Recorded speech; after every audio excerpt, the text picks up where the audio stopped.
Agora, Savana, me diz uma coisa. Você acha que hoje, com mais acesso à informação, à tecnologia, né, a própria internet, isso tem melhorado assim, a questão da informação chegar até as pessoas de uma maneira mais prática do que antigamente? Então, eu costumo falar assim, que a tecnologia ela tem um lado positivo e o negativo.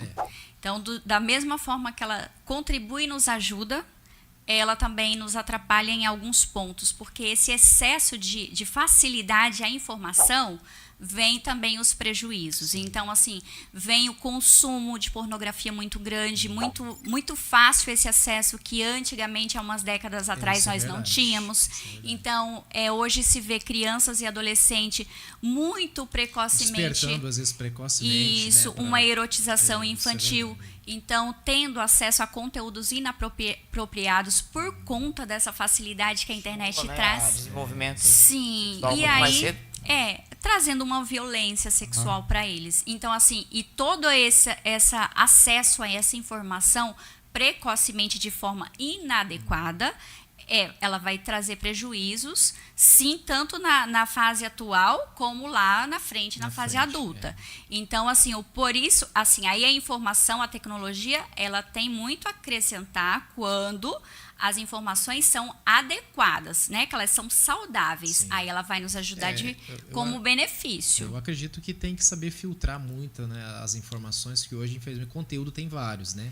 Isso. Mas a pessoa ter aquele cuidado, às vezes, de buscar algo que tem um embasamento técnico, que tem uma visão assim mais científica mesmo, acerca do tema, porque, como você falou, e nós concordamos, é um tema polêmico que exige reflexão, é importante, né? Hoje, não só a sexualidade, como o sexo em si, o ato sexual saudável, ele é importante para a nossa vida, para o nosso contexto como ser humano. Então, é algo que tem que ser tratado com muita seriedade, né?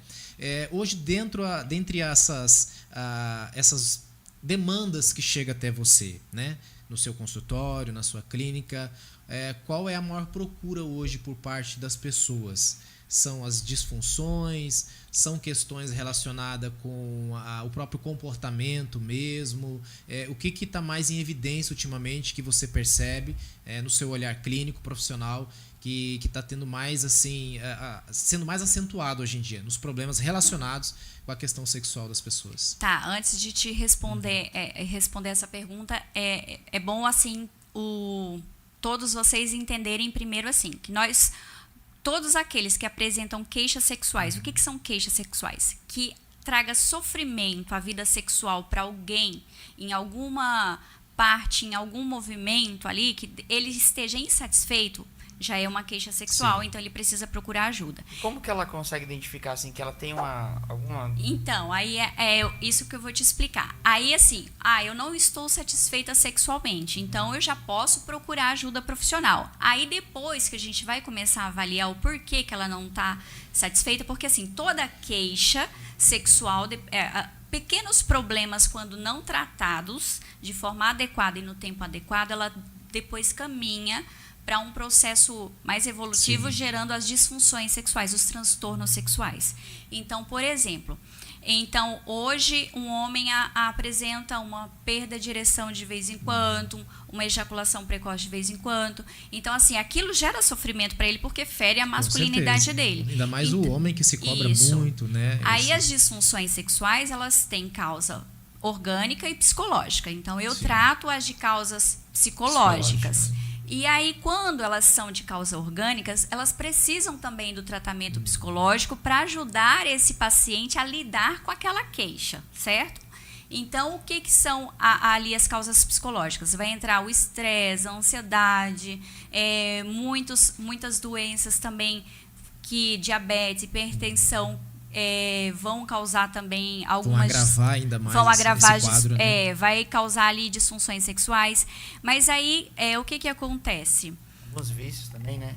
Então, aí a gente tem... Acho que parei de ouvir aqui o retorno. Aí, o que acontece? As disfunções sexuais, hoje as queixas que mais me procuram dos homens é ejaculação precoce, Sim. perda de ereção, compulsão sexual, vício em pornografia e vício em masturbação. Lembrando que o vício em masturbação, quando eles falam, eles já chegam com esse termo. Savana, eu queria tratar o vício em pornografia, vício na masturbação. E isso não são disfunções, eles são comportamentos, dependendo, aí eu vou avaliar, dependendo de como está trazendo sofrimento, quantas horas o indivíduo gasta. Até que ponto isso tem impactado de forma negativa na vida dele e de outras pessoas. Aí ele vai entrar em comportamentos compulsivos. Aí já as disfunções sexuais, aí nós temos as disfunções sexuais femininas e as masculinas. É onde eu queria perguntar, seria minha próxima pergunta, doutora. Existem dados, né, inclusive são até preocupantes, da Organização Mundial da Saúde, que dizem que hoje 15% dos homens brasileiros eles sofrem com esse problema de disfunção. E sua maioria desses 15% são jovens. Eu acredito que baseado naquilo que a doutora falou agora, devido à ansiedade, né? E esse restante dessas outras pessoas, ou são homens mais maduros, entre aí os seus 30 até acima de 30 anos, digamos assim, já são relacionados a questões crônicas de saúde, né? Sim. E a pergunta é a seguinte, a questão da mulher. Também a pesquisa diz que 30% das mulheres nunca tiveram orgasmo. O fator da mulher não conseguir chegar a um orgasmo é também classificado como uma disfunção? Sim, aí eu vou. Aí só dessa sua pergunta dá um monte de resposta, um monte de explicação. Porque o que acontece? As disfunções femininas, elas são. A gente pode dizer, na ciência, a gente entende dividida em 3 domínios. Certo. Então, vai entrar o domínio de excitação e desejo, o domínio de dor e o domínio de orgasmo. E do homem em 2, que é excitação e desejo, 1, e 2, ejaculação e orgasmo. Aí, olha só que interessante. De acordo com a nossa cultura, a nossa sociedade, sim, como esse tema foi sempre um tema tabu, as pessoas elas não tiveram uma educação sexual adequada. Então, ninguém aprendeu a fazer sexo. Sim. Ninguém sabe como era o correto, então entrava nos relacionamentos sem entender o que tinha que ser estimulado, de que forma, qual era a forma correta, qual a forma que tinha prazer. E o que acontece? Ao mesmo tempo que para esses homens eram incentivados desde da infância a entrar em relações sexuais mais cedo, né? E já ao contrário das mulheres, elas tinham uma criação mais opressora, mais rígidas. Então essas mulheres elas também não se permitiam, sim, após casamentos e relacionamentos, elas não se permitiam sentir o prazer. Então, há muitos anos atrás, há muitas décadas atrás, o ato sexual era só visto como reprodutivo. Então, eu só podia, né, fazer prazer sexo. Ficava em segundo plano. Não se podia, né, falar em prazer. Era só para reprodução o sexo. Eu vi uma postagem sua que você postou hoje lá sobre a sexualidade. O que é o sexo? Há dias. Do começo até o final. Isso daí é para mulher, entra mais na mulher. Porque o que acontece? Aí, dentro desses fatores, então, essas mulheres, elas entram com...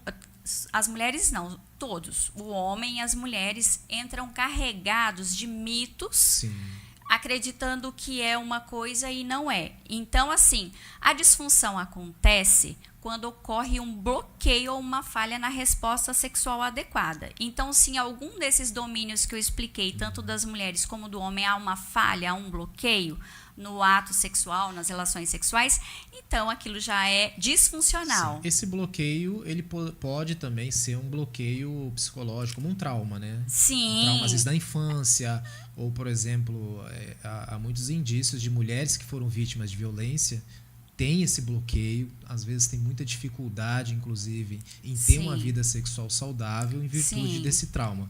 E também homens, né, doutora? Sim, então esse bloqueio, psicologicamente, o desconhecimento, a falta de saber como que funciona a própria resposta sexual, como que funciona a ereção, como que é o orgasmo, como que é o prazer, como que eu tenho que chegar para ter prazer na relação sexual de forma saudável.